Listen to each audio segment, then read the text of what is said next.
let's move to the next topic, which is integration. In common language, you must have come across many words like cultural integration, national integration.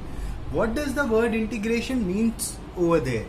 It means combination or togetherness or coming together of different cultures or people of different society, which we call national integration.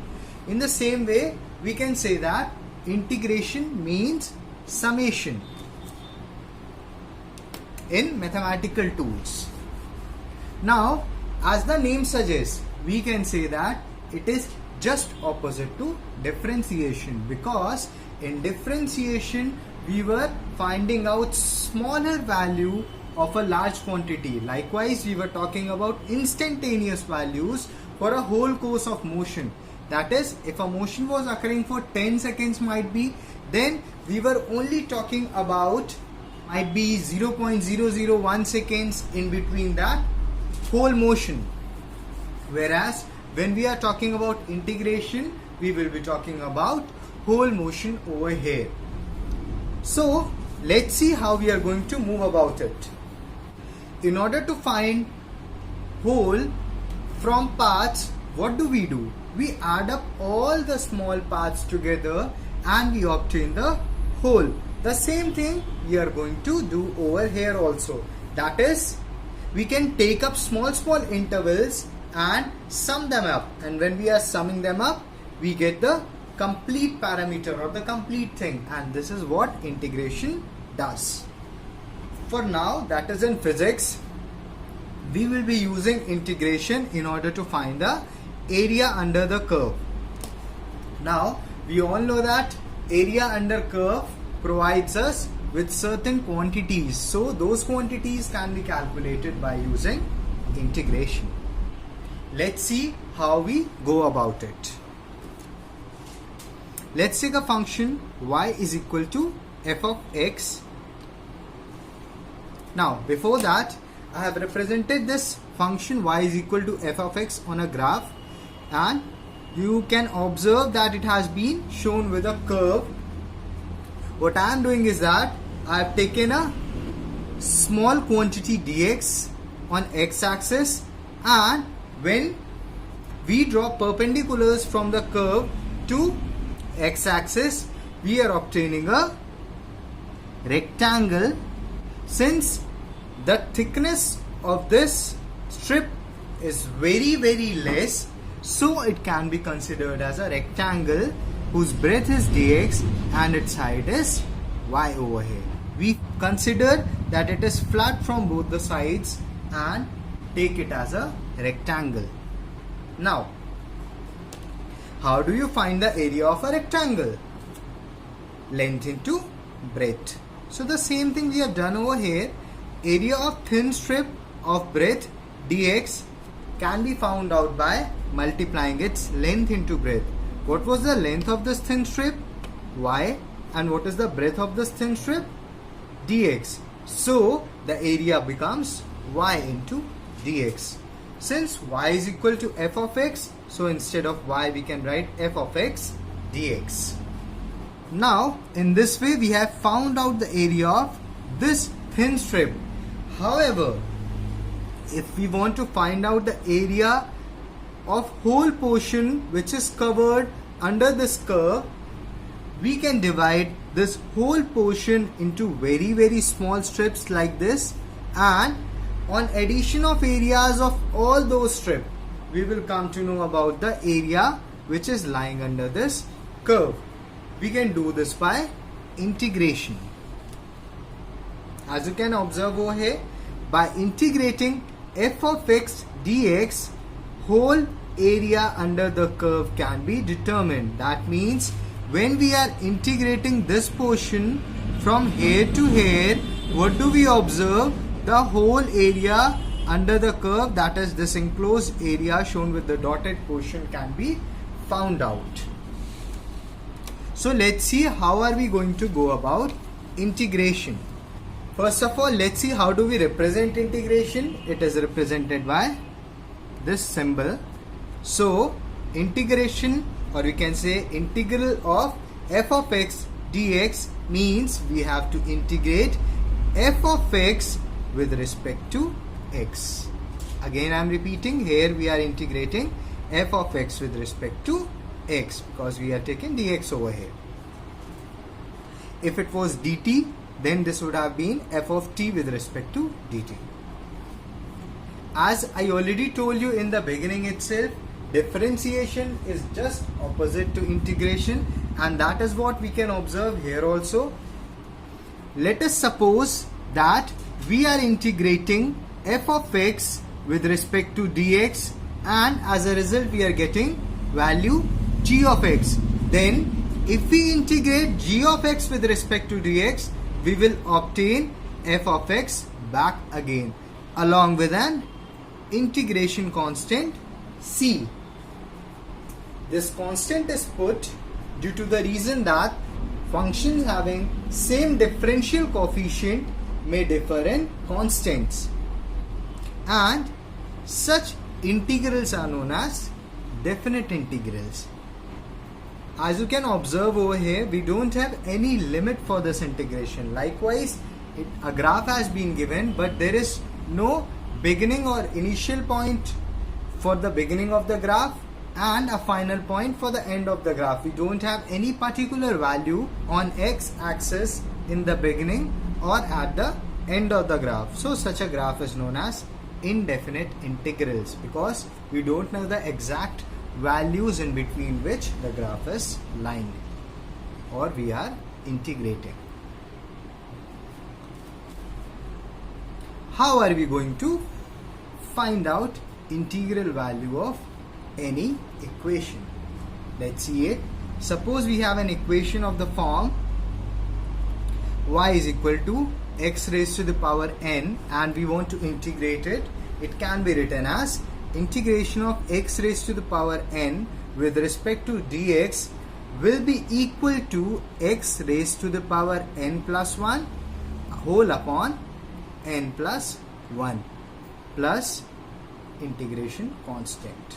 Please note one thing, that the value of n cannot be equal to minus 1, since if it will become minus 1, the denominator will become 0, and as a result we will not be able to find out a definite value.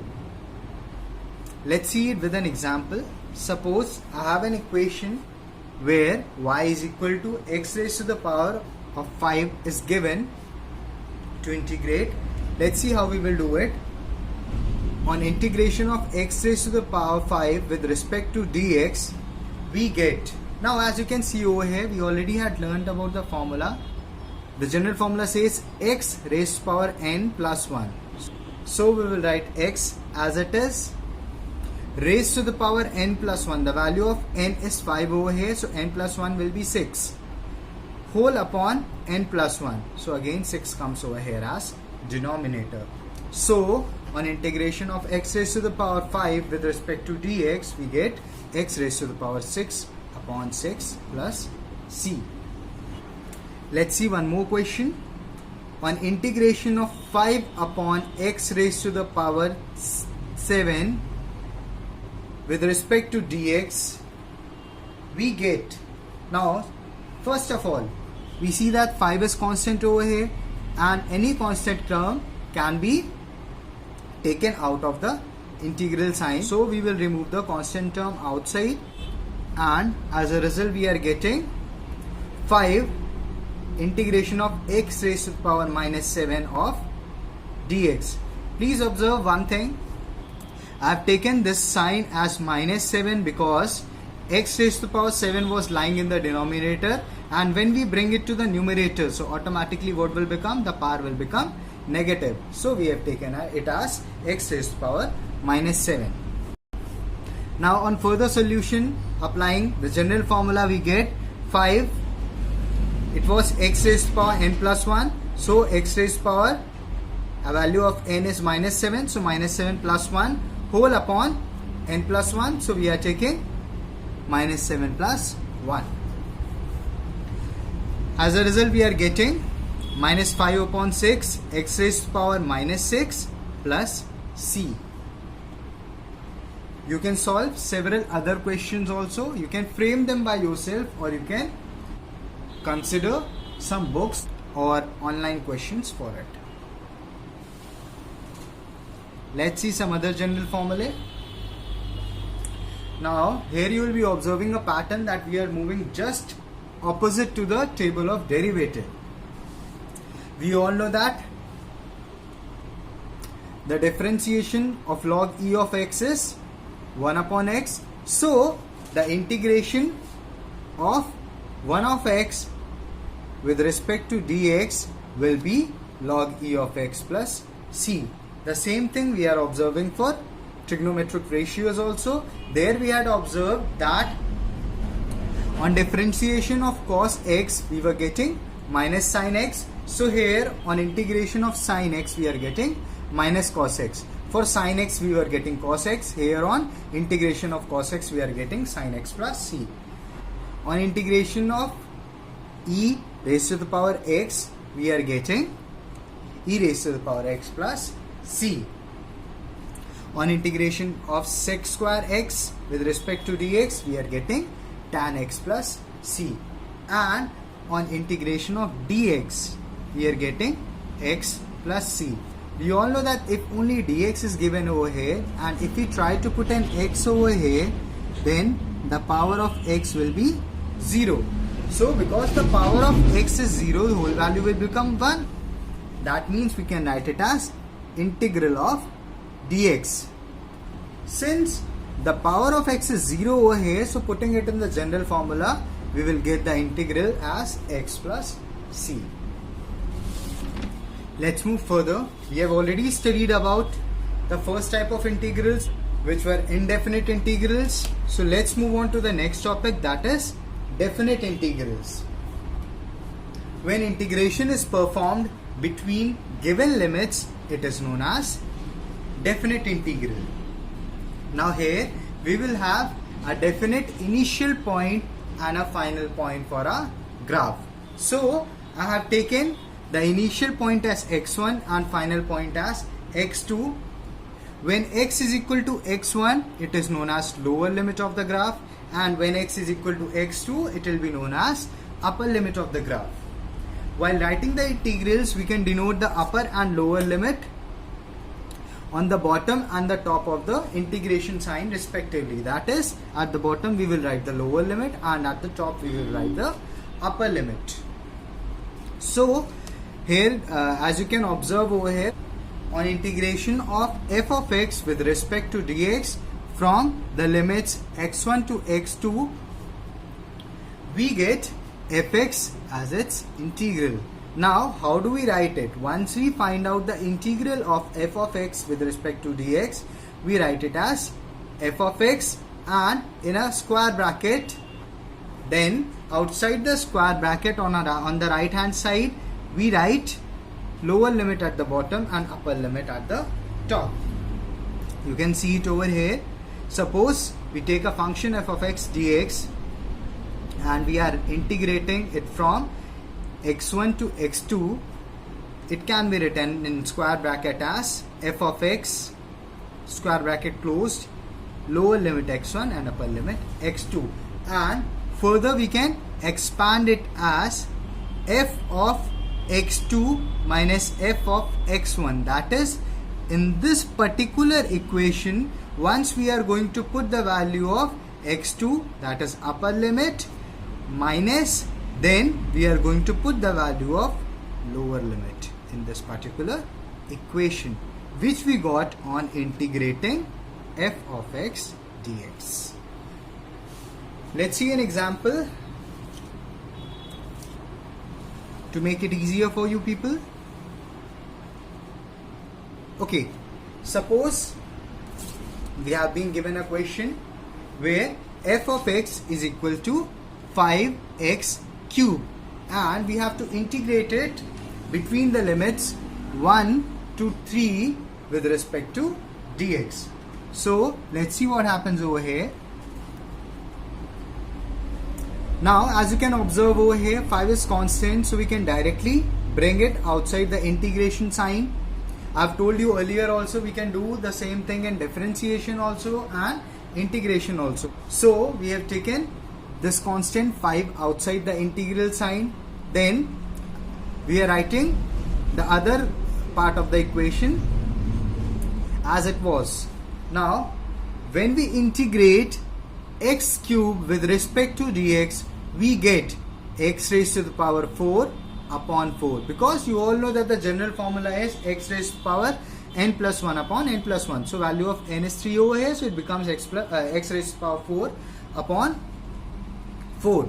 Because we have been given limits from 1 to 3, so we put it in square bracket and put the limits from 1 to 3. Since 4 is constant over here, so we bring it outside the bracket, and then putting the limits on rest of the equation, that is x raised to the power 4, what do we get? First we put the upper limit, we get 3 raised to the power 4 minus, then we put the lower limit, so we are getting 1 raised to the power 4. On its simplification, we get 5 upon 4 into, this will be 81 minus 1. Further, we get 81 minus 1 is equal to 80. So 5 upon 4 into 80 will give us 100. In this way, we have found out the value of integration of 5x cube with respect to dx from the limits 1 to 3. Or we can also say that we have found out the area of the graph represented by the equation 5x cube between the limits 1 to 3. Let's see one more question.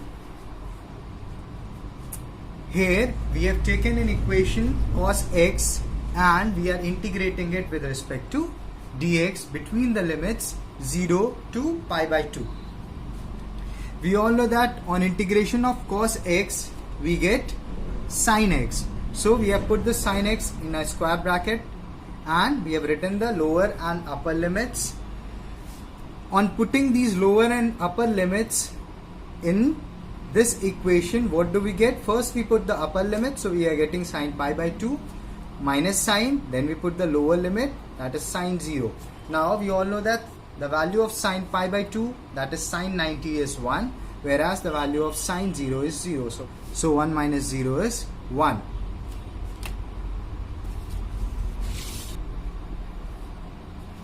Let's see the applications of integration in physics. First one is to determine the area under curve which represents the quantity having dimensions of x, y, or we can say x into y. That is, we can find out the area under the curve, and when we are finding out the area under the curve, as a result of it, what will we get? We will get the quantity which was being represented by the area under that curve. We will study further about this when we go to the graph underneath. Let's see the next use: to extend the result on a very small element to the entire range required in the problem. Now this is what we had done when I started teaching you, that is in the previous graph also. We had the value of very small range and then we had integrated it from beginning of the curve to the end of the curve to get the whole area under that curve. Students, you've already studied about displacement, distance, speed, velocity and acceleration in your previous class. Let's see how integration can help us out to find out these quantities. We all know that the area under the velocity time graph gives us the value of displacement when negative and positive signs are considered, and distance when we add the mod of all the values. That is, suppose we have a graph. Now you observe three portions in this graph.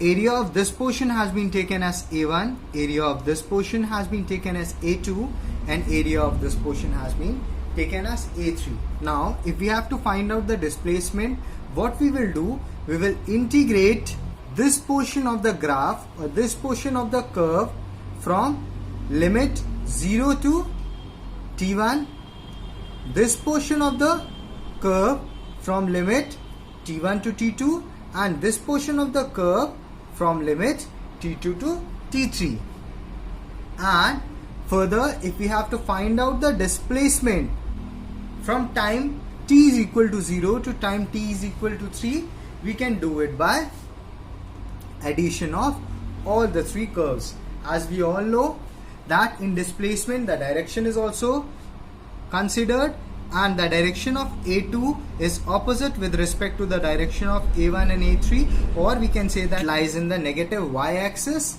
So what we can say over here, that its area will come out to be negative with respect to the area of the other two curves.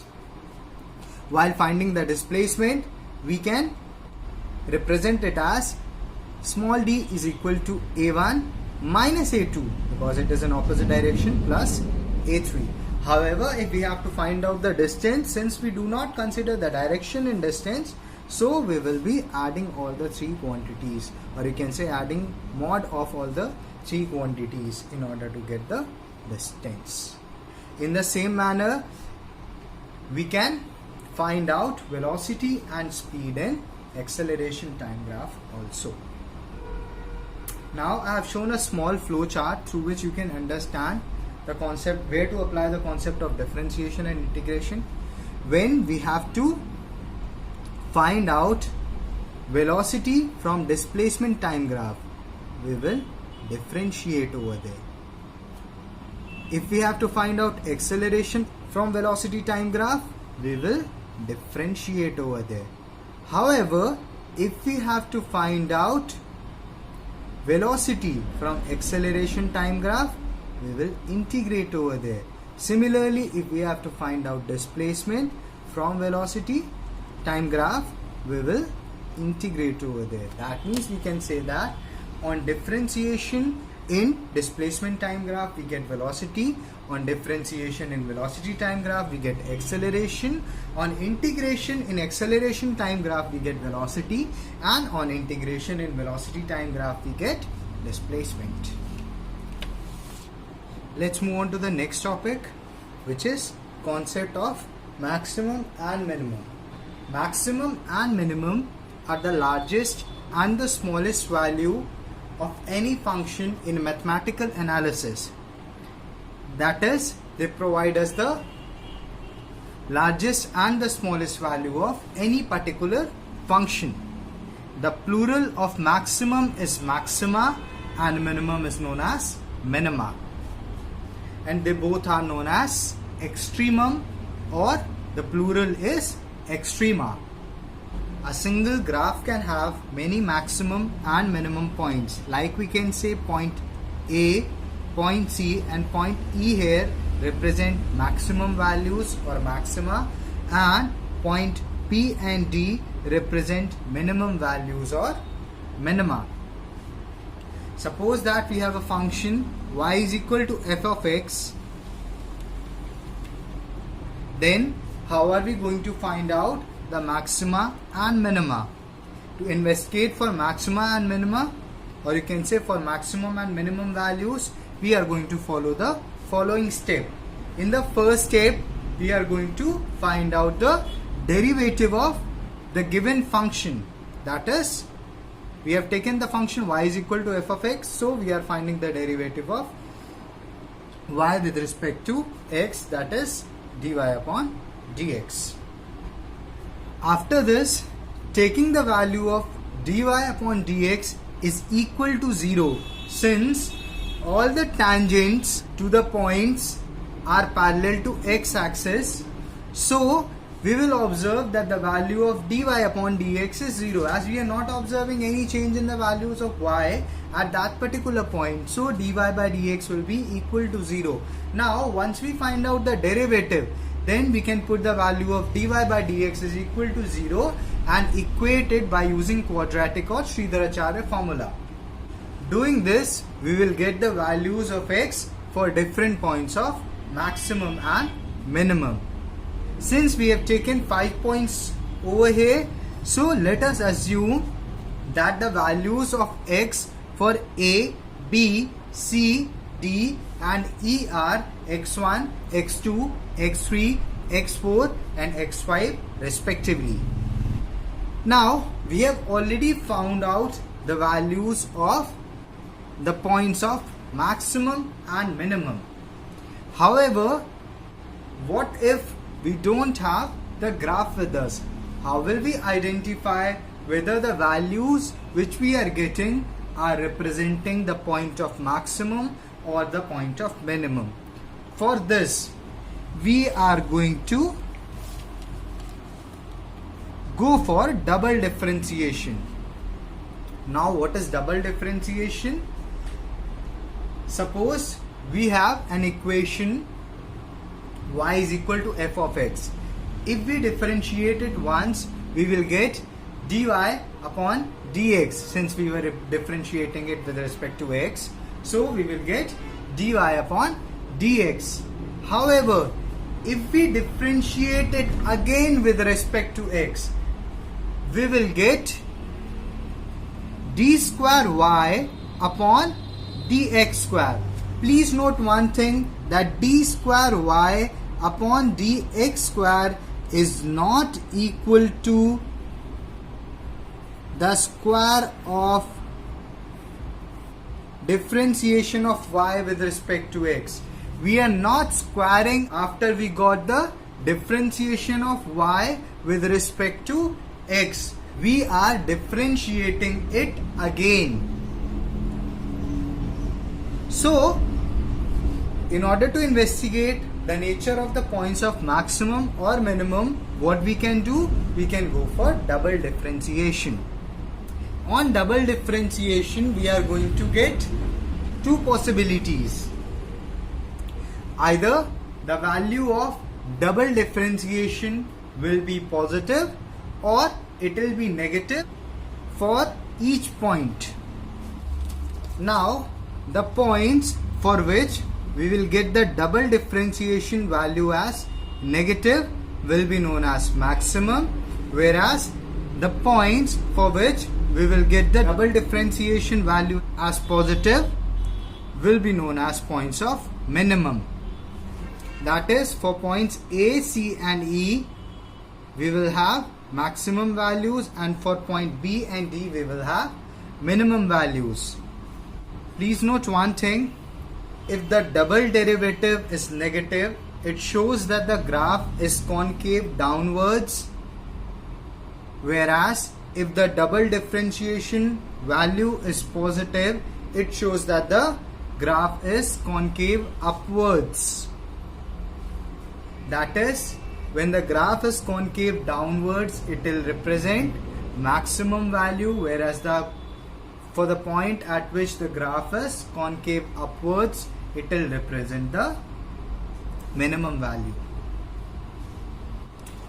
Last step I have written over here, to find maximum values, put x is equal to x1, x3 and x5 in y is equal to f of x, and for minimum values put x is equal to x2 and x4 in y is equal to f of x, which I have already told you in the previous step. Let's have a look at this example question for better understanding. Find the maxima and minima for y is equal to 5x cube plus 2x square minus 3x. Differentiating both sides, we get one thing more. At some places you will find that the derivative of y is also represented as y dash. So don't be confused at that places. So y dash, that is dy upon dx, is equal to, now we are going to apply nx raised to the power n minus 1 formula for each of the terms. Since 5 is already constant, so we have taken it outside and we have differentiated x cube over here. On differentiating x cube, we get 3x square plus 2 is constant over here, so we have written it as it is. On differentiation of x square, we get 2x. Then here 3 is constant, so we have written as it is, whereas on differentiation of x, we get 1, so we are getting this value over here. Solving it further, we get 5 3s are 15x square plus 2 2s are 4x minus 3. Now, since we have already taken out the value for dy by dx, So we can find out the zeros. You can see this equation. On finding its zeros using Sridharacharya formula, what do we get?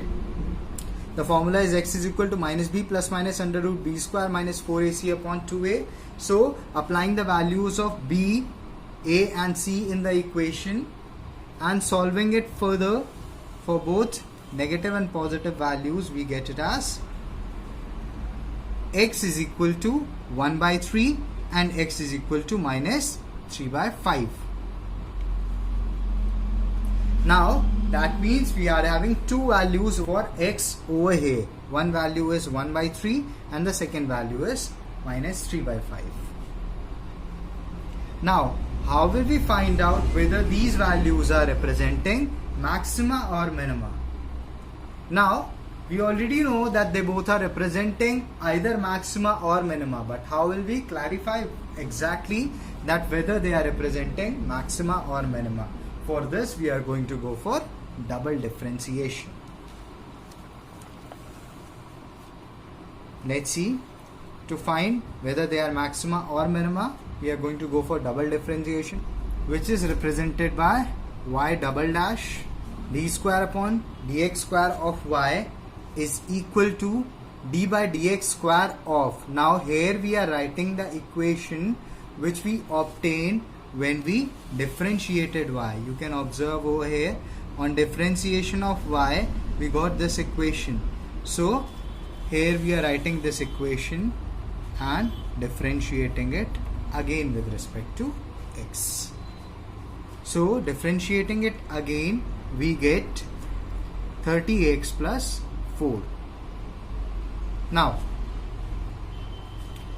since we got the value of y double dash as 30x plus 4, so putting the values of x in this particular equation, we get for x is equal to minus 3 by 5, we get the value as minus 14, and for the value of x is equal to 1 by 3, we get the value of y double dash as 14. What do we observe? That for x is equal to minus 3 by 5, we were getting a negative value. That means it is representing maximum point. Whereas for the point 1, for the value of x is equal to 1 by 3, we are getting a positive value. So we can say that it is representing a minimum point.